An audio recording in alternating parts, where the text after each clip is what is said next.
bonjour à toutes et à tous, bienvenue sur KTV, Kwezi FM, le 106.9 pour un temps de parole, toujours en direct à la radio et à la télévision. On vous l'annonce depuis ce matin, 6h, Valérie Pécresse est avec nous. Madame Pécresse, bonjour. Bonjour. Merci d'avoir accepté notre invitation. On rappelle pour ceux qui connaissent pas tous vos titres, vous êtes une ancienne ministre sous l'ère Sarkozy.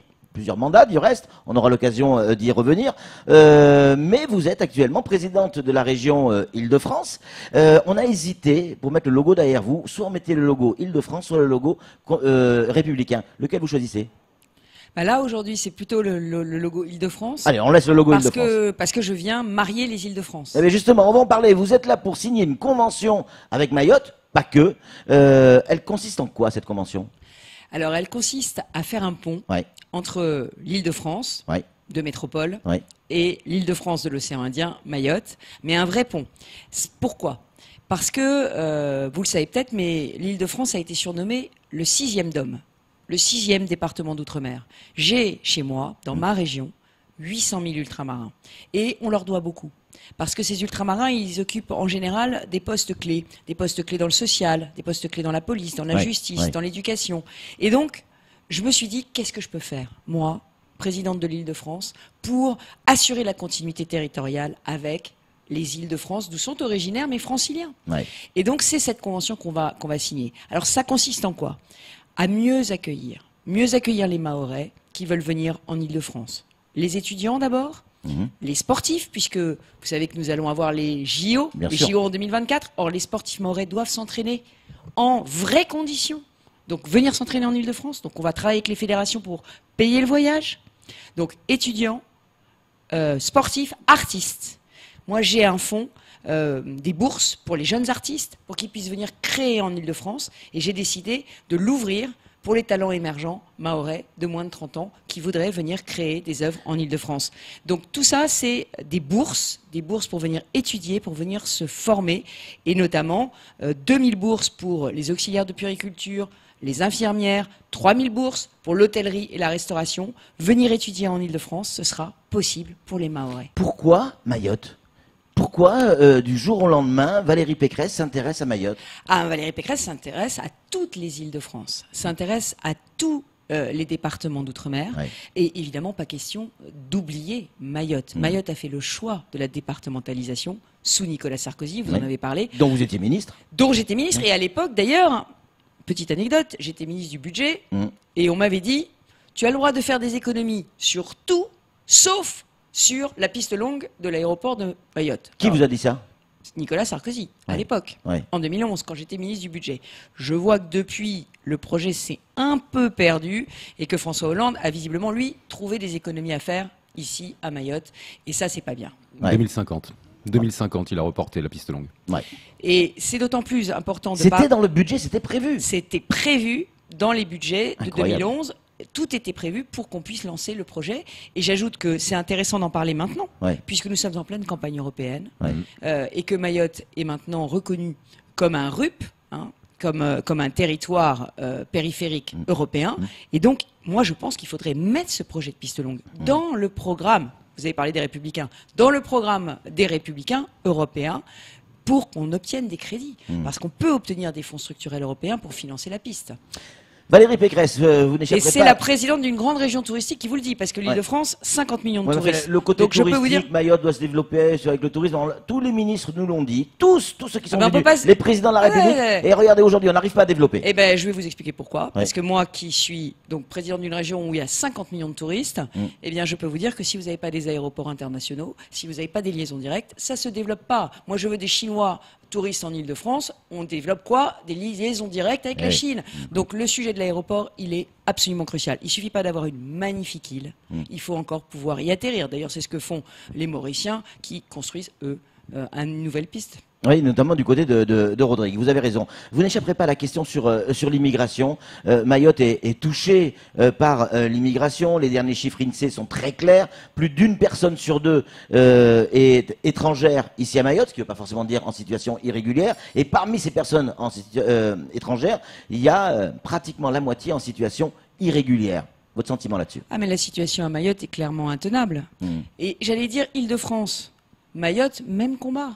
les clandestins... Vous n'avez pas une personne sur deux qui est étrangère chez vous? Non, mais nous avons un problème de respect de la loi de la République. Oui. Nous avons des clandestins. Vous savez, l'Île-de-France, c'est la première région frontalière aussi, hein, parce qu'on a tous les aéroports et toutes les gares. Donc tous les migrants convergent un jour ou l'autre vers l'Île-de-France. Ouais. Les clandestins ont vocation à rentrer chez eux. Nous sommes dans une république où il y a une loi et je crois que nous avons tous les moyens, et je le dis au gouvernement, nous avons tous les moyens de faire respecter la loi dans le cadre de notre aide au développement. Il faut conditionner notre aide au développement au retour des clandestins dans leur pays d'origine. Et c'est ce que je martèle en Île-de-France où nous avons des gros problèmes, nous aussi, de clandestins. Alors ça se voit pas, parce que l'Île-de-France, c'est la capitale, c'est une région prospère, il y a Paris, mais on a, nous aussi, 120 bidonvilles, mais ils sont cachés. On a, nous aussi, des problèmes de clandestins. Et qu'est-ce que ça veut dire? Quand on est en situation irrégulière, on ne peut pas travailler. Donc on vit de trafic. Donc ça augmente l'insécurité. Donc, eh bien, ça détruit la cohésion sociale. Comment vous faites en Île-de-France? Vous avez trouvé des solutions pour lutter contre l'immigration clandestine? Ben moi, j'aimerais que le gouvernement m'aide. Mais comme le gouvernement aujourd'hui est faible et que depuis plusieurs années, il n'impose pas aux pays d'origine de reprendre leurs ressortissants en situation irrégulière, qu'est-ce que je fais? Eh bien, je travaille, moi, dans le cadre de la coopération décentralisée de l'Île-de-France et nous allons signer vraisemblablement dans quelques semaines, c'est un scoop, avec le gouvernement malien, parce que j'ai beaucoup de Maliens en situation régulière ou pas, en Île-de-France. Nous allons signer avec le gouvernement malien une aide au retour. L'Île-de-France formera à l'agronomie des jeunes Maliens et en échange, ils s'engagent à rentrer dans leur pays pour former des Maliens et ils seront rémunérés par le gouvernement malien. Il faut un engagement aussi du pays qui va récupérer ses ressortissants à payer les gens qui reviennent au pays. Oui, alors il faut faire attention effectivement que ces aides au retour ne soient pas en réalité un moyen d'arrondir les fins de mois. Comme on a pu le connaître avec certains Roms. Voilà, avec un détournement complet, on leur donne de l'argent pour qu'ils rentrent chez eux et ils reviennent la semaine d'après pour toucher l'argent pour rentrer chez eux, etc. Ça marche pas. En revanche, ce qui marche, c'est effectivement un engagement de pays à pays, et je le dis. Et là, on peut le faire entre Anjouan et la France, entre Anjouan et Mayotte? Mais on peut le faire entre le gouvernement français et le gouvernement comorien. Ça se décide à ce niveau-là et je le dis, on a une aide au développement qui aujourd'hui doit être conditionnée au respect des règles de la République et au retour des clandestins chez eux. Parce que l'autorité de la loi est bafouée. Et quand l'autorité de la loi est bafouée, vous l'avez dit, on ne peut pas avoir de développement économique harmonieux et on ne peut pas avoir de cohésion sociale. Samuel Bocher, le rédacteur en chef de France Mayotte Matin, a une question à vous poser. Je suis quelqu'un de très pragmatique. La coopération telle que vous l'entendez, vous venez signer une convention avec la Réunion, le Mayotte, après la Guadeloupe, la Guyane, peut-être la Martinique, on ne sait pas encore. Mais est-ce que vous appuierez, dans le cadre de la coopération, Mayotte auprès des autorités, parce que vous avez du poids, vous êtes une personnalité politique d'importance en France, vous appuierez Mayotte dans ses problématiques auprès du gouvernement, quel qu'il soit? Mais bien entendu, et je pense que quand on fait le choix, et le choix de Mayotte a été un choix très courageux, un choix très volontariste, on fait le choix de la France, eh bien la France doit vous considérer comme un département à part entière. Et le sentiment qu'on a effectivement vu d'Île-de-France, c'est qu'il n'y a plus de politique pour les Outre-mer. On ne les considère plus, j'allais dire, ni comme des joyaux, ni comme des atouts, ni comme des portes ouvertes sur le reste du monde. Or, avoir des points d'appui dans l'océan Indien, un océan Indien qui va être, j'allais dire, au cœur du développement du monde de demain, entre l'Asie et l'Afrique. C'est crucial. Je ne comprends pas aujourd'hui pourquoi nos gouvernements, à l'inverse de ce que faisait Jacques Chirac, pour lequel j'ai travaillé dans ma jeunesse, j'ai commencé avec Jacques Chirac, ou de Nicolas Sarkozy, pourquoi le gouvernement actuel, comme le précédent, ne considère pas les Outre-mer comme des atouts. Et moi, j'ai dit à mes camarades républicains, aux européennes, il faut qu'on marque le coup. Il faut qu'on ait des ultramarins en position éligible sur la liste des Républicains. Macron pour a aller fait un petit peu défendre. Valérie Pécresse en disant, en parlant des Outre-mer comme l'archipel de France. Le mot est joli. Oui, ben moi, l'archipel de France, c'est moi qui suis en train de le faire. Ouais. Parce qu'avec l'île de France, on est en train de faire des ponts avec toutes les autres îles de France. J'ai pas vu grand-chose sortir, à part des belles paroles du gouvernement Macron depuis 2 ans. Et c'est d'ailleurs ça qui a provoqué les Gilets jaunes. C'est le décalage entre les belles paroles, la séduction, les promesses, et puis les actes qui n'existent pas. Et les actes, on doit les voir. Et la piste longue, à mon avis, pour moi, c'est le symbole de tout, c'est le point de départ de tout. Si on veut développer Mayotte, il faut lui donner les mêmes armes pour se développer que les territoires autour, et notamment que l'île Maurice. Vous insistez autant sur la piste longue parce que vous vous êtes rendu compte hier que c'était compliqué de venir à Mayotte. Vous étiez dans ces avions qui ont été reportés, annulés, etc. Je ne veux pas dire que c'est notre quotidien, mais ça arrive fréquemment. Mais vous savez, je regarde ça avec un regard de professionnel. Oui. Je sais que c'est mal, le monde ancien, c'est les professionnels de la politique et qu'on n'aime pas les professionnels de la politique. Mais moi, je suis une professionnelle. Mon territoire, l'Île-de-France, je veux le développer. J'ai 700 000 chômeurs. Comment je le développe? Eh ben, je développe le tourisme, je développe les échanges, je développe le commerce. C'est la même chose qu'il faut faire à Mayotte. Et donc, dans la Convention, j'ai oublié de vous dire que moi, je veux de l'approvisionnement en produits locaux dans les cantines d'Île-de-France. Je refuse qu'on m'envoie de la banane dominicaine pleine de pesticides sous prétexte qu'elle est moins chère et dont on dit qu'elle est bio. Bio de rien, bio dominicain, bio avec des normes qui ne sont pas du tout les nôtres. Donc moi, je veux des produits français dans les cantines d'Île-de-France. Je veux que les fruits exotiques viennent de l'océan Indien, qui viennent des îles françaises. Parce qu'on impose à nos agriculteurs des normes. Quand des agriculteurs respectent la loi française, mais ils doivent avoir des avantages. Ça s'appelle... C'est souvent des normes européennes, hein, Valérie Pécresse. Hein. Oui, européennes, oh là là, on est bien fort pour en rajouter une couche sur le glyphosate. L'Europe dit 5 ans et nous on dit 3. Si on met plus de normes, nous, il faut qu'il y ait des avantages derrière. Et il faut qu'on ait un protectionnisme environnemental. On ne peut pas laisser arriver dans nos assiettes d'Île-de-France des produits qui viennent de territoires qui ne respectent pas nos règles. Et il faut, là aussi, faire un droit privilégié d'accès aux produits ultramarins. Les ananas d'Île-de-France, ça doit être les ananas des Outre-mer français. Et puis, clairement, à Mayotte, il y a un combat aujourd'hui de nos agriculteurs qui consiste à tendre vers l'autosuffisance. Et notamment, il y a un marché qui s'ouvre, celui de la restauration scolaire. On développe les écoles à Mayotte, et on sait pourquoi. On développe les écoles. Là, il y a un vrai marché, mais seulement aujourd'hui, on a du mal à produire localement. Parce que produire localement, ça coûte cher ici, Valérie Pécresse. Bien évidemment. Et c'est tout le sujet. Et le sujet, aujourd'hui, c'est si Mayotte est un département à part entière, Mayotte doit avoir les moyens d'avoir les mêmes droits qu'un département français. Comme il peut y avoir en Corse, par exemple, des aides aux agriculteurs. Des aides aux agriculteurs, aux produits locaux et à l'autosuffisance alimentaire. L'autosuffisance alimentaire, elle est clé dans le cadre d'une souveraineté. Alors, parlons un peu politique, si vous êtes d'accord. D'ailleurs, j'ai organisé un salon de la gastronomie des Outre-mer à Paris. Avec la politique, ça. Avec Babette de Rosière. si, parce que Babette de Rosière est conseillère régionale chez moi et elle a voulu justement faire vivre les cultures ultramarines en Île-de-France, qu'on est un gros marché aussi pour les agriculteurs. C'est clair. Politique. Vous êtes arrivé hier soir. Selon nos informations, il y a eu un beau repas du côté d'un restaurant ici à Mamoudzou. Beau et bon. Beau et bon, le rond-point, pour pas le citer. Pourquoi aussi vous êtes là? Est-ce que on est en campagne? Il y a les municipales qui arrivent. On est déjà en pré-campagne. Ça sent bon la campagne, comme diraient d'autres. Là aussi, vous venez donner un coup de main aux Républicains ici à Mayotte? Oui, mais je viens aussi lancer mon mouvement libre. Moi, j'ai un mouvement dans les Républicains qui s'appelle Libre. Et ce mouvement, il a un objectif, c'est relancer le débat d'idées chez les Républicains. Relancer le débat d'idées parce qu'on ne gagnera pas contre Emmanuel Macron et contre Marine Le Pen si on n'a pas des idées neuves. Et ces idées, elles doivent aussi se fonder sur la place des Outre-mer. C'est pour ça que j'ai appelé... républicain, c'est quoi? Vous êtes une républicaine dissidente? Non, c'est comme Ségolène Royal qui avait créé Désir d'avenir, c'est comme François Fillon qui avait créé Force républicaine, c'est comme Emmanuel Macron qui crée En Marche. Ça va pas plaire à Wauquiez, ça? Si, parce que moi, ce que j'ai remarqué, c'est que, en tout cas, si les Républicains regardent dans le passé, dans les 10 dernières années, toutes les idées neuves qui sont arrivées en politique sont arrivées par des mouvements d'idées et pas par les partis. Pourquoi? Parce que les mouvements d'idées dans les partis permettent de faire venir la société civile. La société civile, elle se méfie des partis. La société civile, les socioprofessionnels, ils n'aiment pas aller dans les partis politiques. Donc si vous voulez des idées neuves, il ne faut pas uniquement être entre soi, entre militants. On en a de moins en moins. Ils sont fidèles, on les respecte, on les aime, mais ils sont de moins en moins nombreux.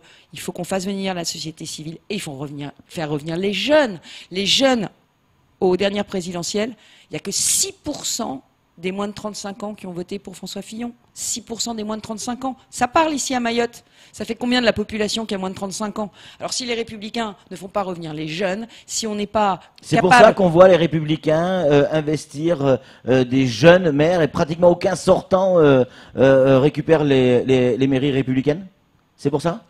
Ah bah écoutez, nous, en tout cas en Ile-de-France, on a fait le travail et c'est comme ça qu'on a gagné la région. Vous savez, la région Île-de-France était très à gauche, mais j'ai lancé au municipal toute une génération de jeunes de 30 ans. Vous savez que mon président de groupe à la région Île-de-France, il est franco-marocain, il est musulman.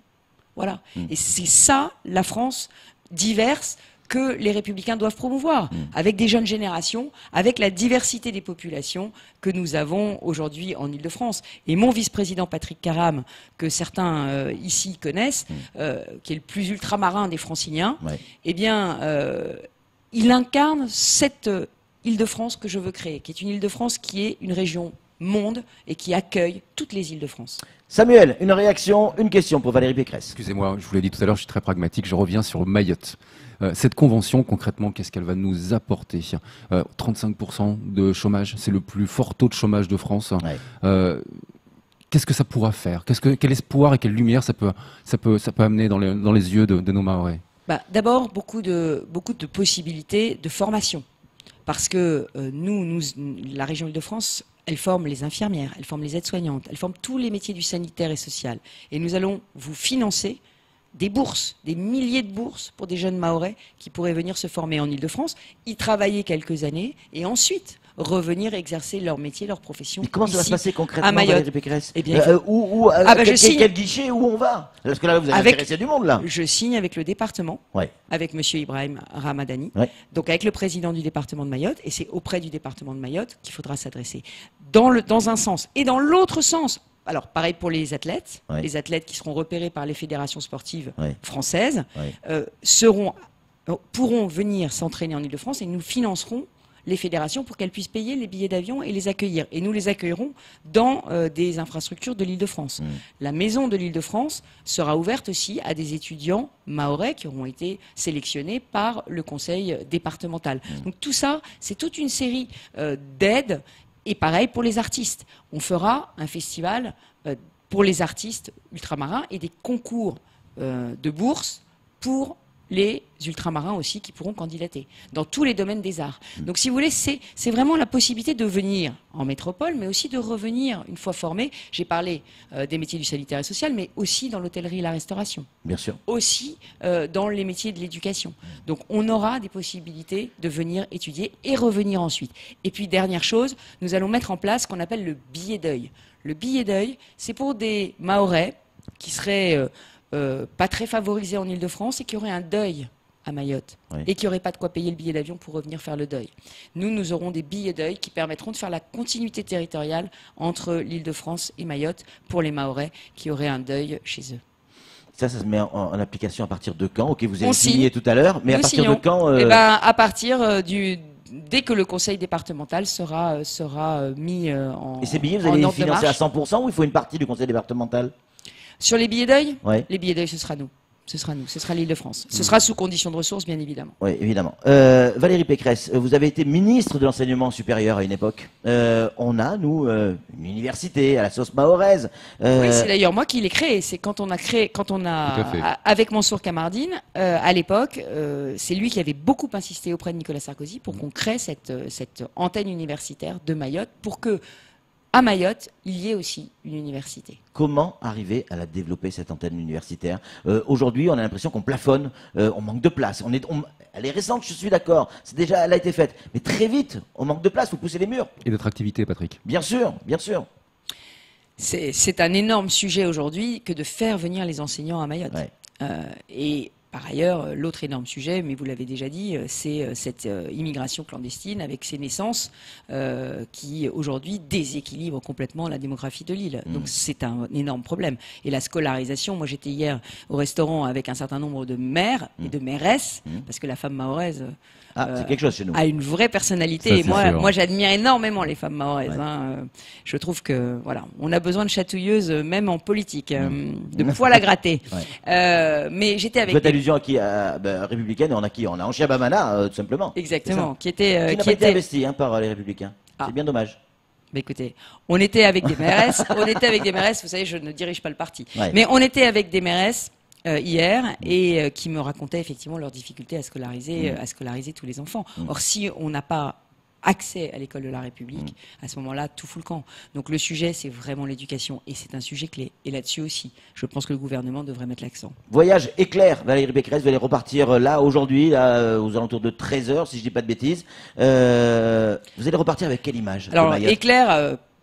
par la faute d'Air Austral, parce que je devais rester plus longtemps, mais mon avion a été annulé et je dois revenir voir mes agriculteurs demain au Salon de l'Agriculture en Ile-de-France. Mais voyage éclair, mais voyage concret, avec du concret derrière et un voyage avec des résultats, j'espère, très rapides. Et moi, je reviendrai voir les résultats parce que j'en ai marre des politiques qui parlent, qui font des déclarations d'amour. Moi, je suis venue donner des preuves d'amour à Mayotte et des preuves concrète d'amour et je reviendrai pour les résultats. Qu'est-ce que vous allez retenir de Mayotte? Vous allez rentrer chez vous en Ile-de-France, vous allez discuter avec vos amis, avec vos familles, vous allez dire j'ai vu Mayotte, c'est ça Mayotte. Le ça c'est quoi avec vos yeux?